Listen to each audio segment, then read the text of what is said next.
নমস্কার বন্ধুরা, ঝর্ণা ঝুমা কিচেনে সবাইকে স্বাগত। আজ আমি মুগ ডাল দিয়ে ঝিঙে দিয়ে তৈরি করব। সেজন্য দেখেন এখানে মুগ ডাল আর ঝিঙে আমি নিয়ে নিয়েছি। তো দেখেন এখানে আমি হাফ কাপ মুগ ডাল নিয়ে নিয়েছি আর মুগ ডালের ছোট সাইজটা আমি নিয়ে নিয়েছি। আর এখানে দেখেন দুটো ঝিঙে নিয়েছি। তো ঝিঙেগুলো কেটে আমি পরিষ্কার করে নেব। প্রথমে মুগ ডালটা আমি সেদ্ধ চাপিয়ে দেব। কড়াই গরম হয়ে গেছে, কড়াইয়ের মধ্যে আমি দিয়ে দিলাম কিছুটা ঘি। ঘিয়ের মধ্যে দেখেন দিয়ে দিলাম মুগ ডাল, ভালো করে ভেজে নেব। আর মুগ ডালগুলোকে আমি একটা পরিষ্কার কাপড় দিয়ে ভালো করে পরিষ্কার করে নিয়েছি। নেড়ে চেড়ে ভালো করে এখন মুগ ডাল ভেজে নেব ঘিয়ের মধ্যে। আপনারা চাইলে কি শুকনো খোলায়ও ভেজে মুগ ডালটা রান্না করতে পারেন, কিন্তু একটু ঘিয়ের মধ্যে ভেজে রান্না করলে খেতে কিন্তু খুব ভালো লাগে। দেখেন মুগ ডাল ভালো করে ভাজা হয়ে গেছে। এখন এর মধ্যে আমি দিয়ে দেব জল।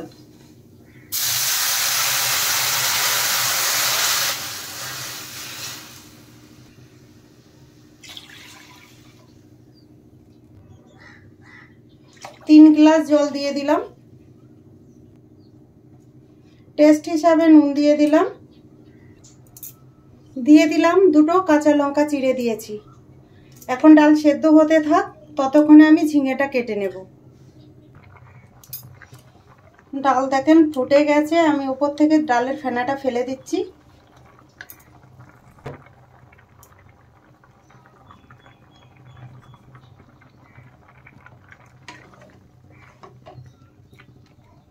এই ডাল খুব তাড়াতাড়ি গলে যায়। আর এখন আমি দেখেন ঝিঙেগুলো কেটে নিয়েছি লম্বা লম্বা করে, সেই ঝিঙে দিয়ে দিলাম। ভালো করে এখন সেদ্ধ করে নেব ডাল। ঢেকে দিচ্ছি আমি গ্যাসের ফ্লেমটা মিডিয়াম করে। ঢাকনা উঠিয়ে এখন আমি দেখে নেব। দেখেন ডাল ভালোভাবে গলে গেছে। ডালের মধ্যে দিয়ে দিলাম হলুদ গুঁড়ো। ডালে যখন হলুদ দেবেন আপনারা ডাল গলে যাওয়ার পরেই হলুদ দেবেন, আগে কিন্তু দিলে ডাল গলতে লেট হয়। তো দেখেন হলুদ দেওয়ার পরে আরেকটু ফুটিয়ে নেব।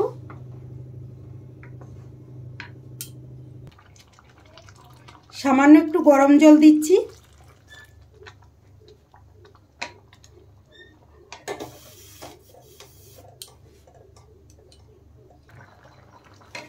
হলুদ দিয়ে দেওয়ার পরে দেখেন ডাল ভালোভাবে ফুটে গেছে আর ডালের কালারটা কত সুন্দর হয়েছে। এখন আমি ডালে ফোড়ন দিয়ে দেব। বাটিতে দেখেন ডাল ঢেলে নিয়ে নিলাম। আপনারা চাইলে কিন্তু তরকাটা ফোড়নটা উপর দিয়েও দিতে পারেন। কড়াইয়ের মধ্যে দিয়ে দিলাম সর্ষের তেল আর দিয়ে দিলাম দেখেন কিছুটা ঘি, হাফ চামচ মতো ঘি দিলাম। ফোড়নে দিয়ে দিলাম শুকনো লঙ্কা, তেজপাতা, দিয়ে দিলাম গোটা জিরে,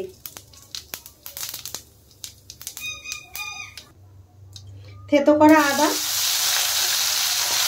মশলা একটু ভালো করে ভেজে নেব। ফোড়ন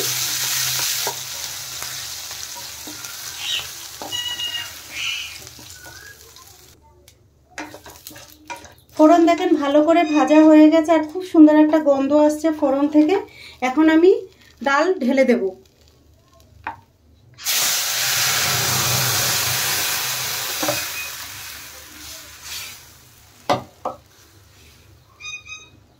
এক মিনিটের মতো ডাল ফুটিয়ে নেব। এখন ডাল দেখেন ভালোভাবে ফুটে গেছে, এখন আমি নামিয়ে নেব।